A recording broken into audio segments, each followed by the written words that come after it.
ఈరోజు మాచర్ల పట్టణంలో ఉన్నటువంటి మరి నియోజకవర్గ స్థాయిలో ఉన్న మండలాలకు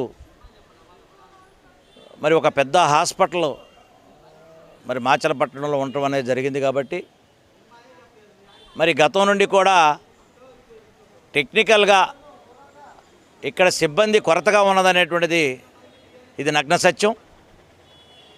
ఈ విషయంలో మరి అనేక మార్లు ఇక్కడ ఉన్నటువంటి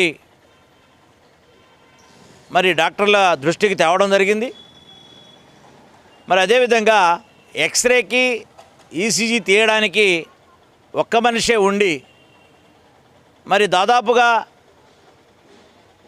పగలు చేస్తూ మరలా రాత్రిపూట యాక్సిడెంటల్ కేసు వచ్చినప్పుడు కూడా మరలా ఆ ఒక్క వ్యక్తి రావాల్సినటువంటి పరిస్థితి వస్తూ ఉంది. కాబట్టి ఈ విషయం మీద ఇప్పుడున్నటువంటి ప్రభుత్వం వెంటనే చర్యలు తీసుకోవాలి. అదేవిధంగా మరొక ఉద్యోగస్తుని ఇక్కడ అపాయింట్ చేసుకోవాల్సినటువంటి అవసరం ఉన్నదని తెలియజేస్తూ ఈ ప్రాంతంలో మరి గిరిజన తండాలు కూడా ఈ ప్రాంతంలో ఉన్నాయి. మరి ఇతర దూర ప్రాంతాల నుంచి వచ్చేటువంటి వాళ్ళు కూడా మరి ఇదే హాస్పిటల్ని మరి ఉపయోగించుకునేటువంటి పరిస్థితి ఉన్నదని తెలియజేస్తూ మరి ప్రైవేటుగా మరి ఉన్నటువంటి హాస్పిటల్స్లో మరి అయ్యే ఖర్చు ఈ రోజున మనకు కనబడతా ఉంది. అనేక ప్రాంతాల్లో మనం చూస్తూ ఉన్నాం.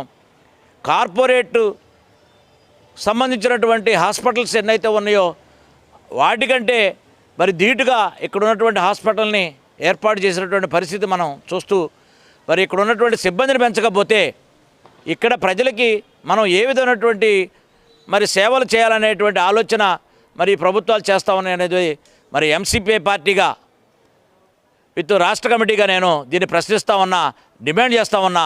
ఇమీడియట్లీ డిఎంహెచ్ఓ గారి దృష్టికి తీసుకెళ్లాల్సినటువంటి అవసరం ఉన్నది. కాబట్టి దీన్ని వెంటనే చర్యలు తీసుకొని ఇక్కడ సిబ్బందిని ఏర్పాటు చేయవలసిందిగా డిమాండ్ చేస్తూ ఉన్నాం.